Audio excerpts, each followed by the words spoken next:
We're doing a giveaway with prizes from our sponsors just for you guys. To be in for a chance of winning, all you have to do is like the video, drop us a comment down below, and make sure you're subscribed to the channel. We've got some great prizes, so be sure not to miss out.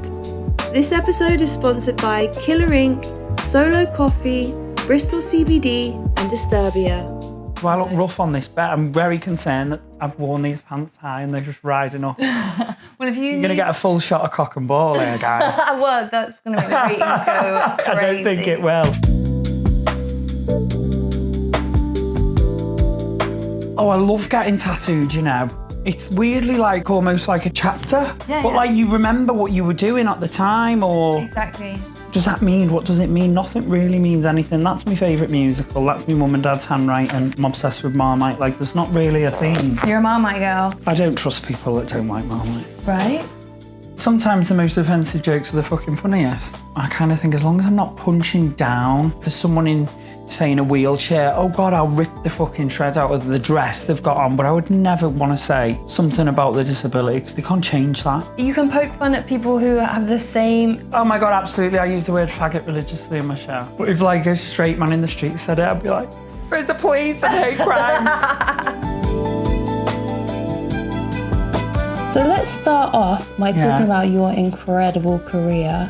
Oh, bless you. For one, you're a multifaceted being, which is so impressive. I'm getting embarrassed. Go on. I was watching your first audition Oh my God, don't.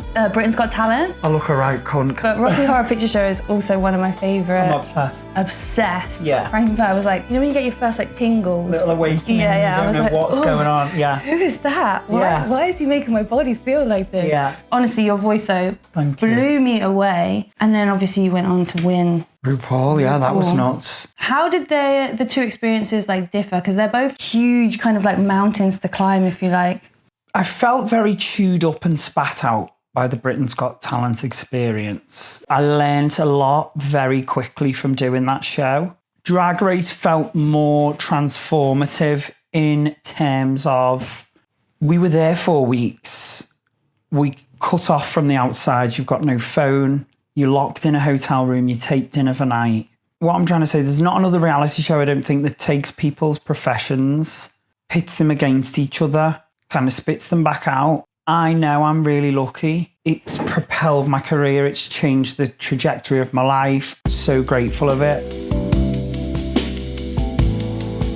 And how did the performer, the drag queen Danny, how did she come about? I started on the clubs of Canal Street. It's the gay area of Manchester. It's Queer as Folk set there. There's a brand new Russell T Davies thing being filmed right now set there. So I watched Queer as Folk, seen this twink getting rimmed in a penthouse and thought, I want to get rimmed in a penthouse. Right. I'm going to follow my dreams. Yeah, I'm going to follow my dreams. I started flyering for the clubs. Then I got a bar job. And then I saw a drag queen's wages on the side and I was like, why is she getting 180 quid and I'm getting 80? Obviously, because she's in drag. And they were like, well, she's in drag. She's making more of an effort. I went, well, what if I come in drag? So boy, did I fucking come in drag for that extra 100 quid. And I looked a right bastard. Oh my God. And I had the best time. For me, drag's never been a character. You know, the fancy conservatory on the back of your mum's house. It was just a little added extra, the cherry on top. Growing up as a little gay, you know, we had to move from Liverpool because I was so badly bullied. For me personally, school, I was a bit of a weirdo and I took myself away. Did you always stand up for yourself? Yeah, I did actually. And it was like you get in more trouble that way sometimes. 100% relate to that. So you ended up moving out of Liverpool because it got so bad? Yeah. This guy came into my class and asked the teacher for some sellotape and pins for another teacher. And like stared at me and I just was like, something's coming. Yeah, you knew I'm getting that. I thought that's for me. And he just cut my face up and just battered me. I've just finished food tech and dropped my fruit salad on the floor. Oh, bless your heart, not your fruit salad. Mum's going to go mad. I'm not bringing a Tupperware home. Oh no, not the Tupperware. Yeah. You know how mums get about their Tupperware. Girl. I have noticed about you is how vulnerable you are. Yeah. And I love that quality. Do you? Yes, I think it's a beautiful quality and I feel like we're taught that it's a bad thing. Yeah, especially men. anyone who is comfortable in expressing their vulnerability in a moment. I have so much respect and love for that. Vulnerability is a superpower. And actually, vulnerability is the key to us connecting as humans, because you go, oh, I felt like that. And all of a sudden we have a connection that we didn't have before. And that connection comes from our vulnerabilities, because every single person in this room, listening to this, wherever we go, we all have shit. Look at the world right now. Yeah, life is shit. We're watching genocide happen. Like we could hit a million topics, you know? You said that RuPaul taught you a lot with like vulnerability going on Drag Race. What was it like being with all of the girls like in the house? At the time, like it just felt like a real dream come true. Like in this world of drag, 24/7, 7 days a week for a month, I would never do it again. Did you do an All Stars or something like that? I still speak to Jombas a lot. I see Cheddar a lot. We have a group chat that's still alive and well. You know, we're not hanging out like we're busy mates, and that's not me being like shady or trying to... No, it's everyone's got their own lives. They didn't have lives together before they went on the show. So yeah, no, it makes total sense. Kind of the same post Big Brother as well. Like, I still speak with Chesney a lot. Chesney Hawk's texting me in the middle of the night. That is... It's quite camp, isn't it? That's sick as fuck. It's quite camp. That is amazing. Just to be able to say that. Chesney Hawk's just texted me, babe. Yeah, you know what I mean? It's quite camp, and he's so lovely. With your gender identity and being non-binary, like, how did you kind of work out, like... This is such a funny journey for me, because through lockdown, I was doing so much reading about gender identity, and I basically read this book and I was like, this is me. You resonated. I resonated with identity not being what society says a man should be, and not being what a woman says. And I'm not trans. I'm definitely feel like a man, and I almost feel like it's probably evolved since then. My trans friends and non-binary friends who do live more gender fluid, I look like a man, I feel like a man, but I'm not really what society says a man should be. So on paper, I feel realistically the best term for me is non-binary. I feel like even that has changed in the last 4 years of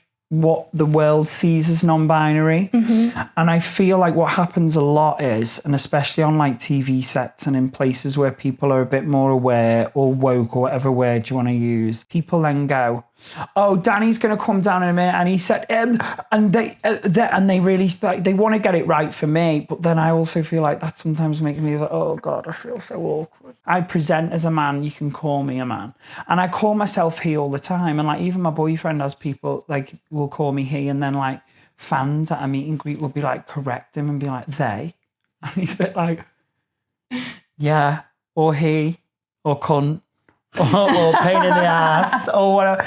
I'm not kind of distancing myself from that, but I feel like non-binary now has more of a meaning for people who really go out day to day and don't fit the gender norms. I do. I feel like to say I'm non-binary almost takes away from other people's journey who suffer being non-binary, or does that make sense? Yeah, absolutely. Yes, on paper, I'm non-binary. It's not something I go out the way to talk with everyone about these days.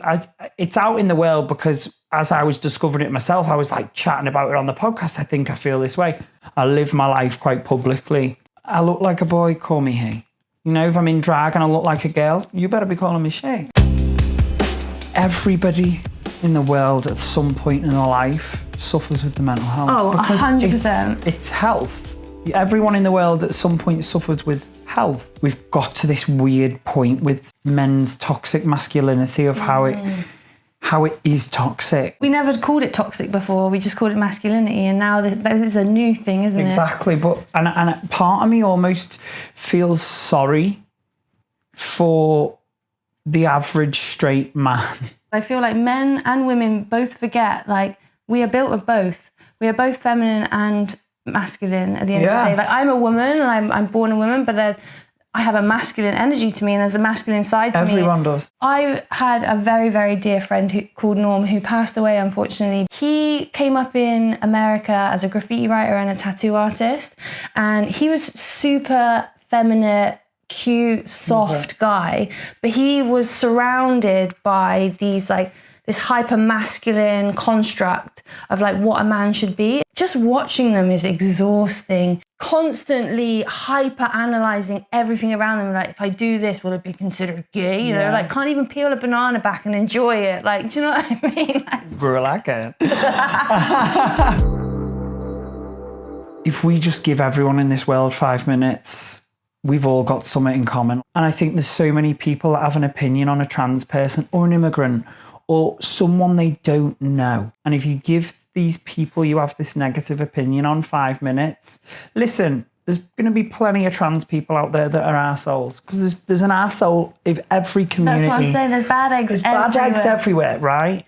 If you put a human face to someone and get to know their story, I think we'd find it a lot harder to want to be ripping rights away from people. We have people like J.K. Rowling who masquerade it as women's rights, which is so super important. But as a woman, I do not condone another woman using the struggles of being a woman as a way to discourse and push another marginalised group even further down. Words out my mouth, you know, and it's sad to me.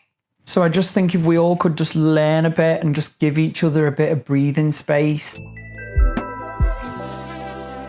These are delicious. I always was dubious about vegan sweets, and I don't know why. Do you know what? I'm not really a Haribo fan with the texture. It's too much. The vegan sweets are more like gooey, and I enjoy the texture more. But these are great because they've got a load of CBD in them as well. I assume the sugar's good for when you're being tattooed, right? Absolutely. I love anything cherry. They were always my favourites in the pick and mix.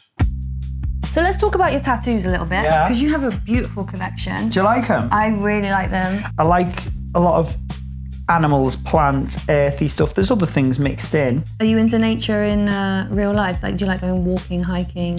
I don't like walking because it's physical exercise, but I like being out in nature. Yeah. I like to go out into nature and then stay be there. still. Yes.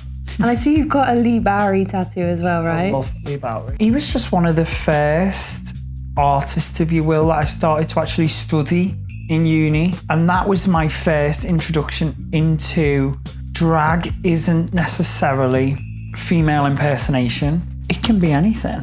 You can be a club kid, you can be Tranimal, you can be a ballerina wearing a big bulb on your head. You can be a hippo ballerina with a bulb on your head that's, you know, got bricks for feet. Whatever your imagination can think of, there's the limit.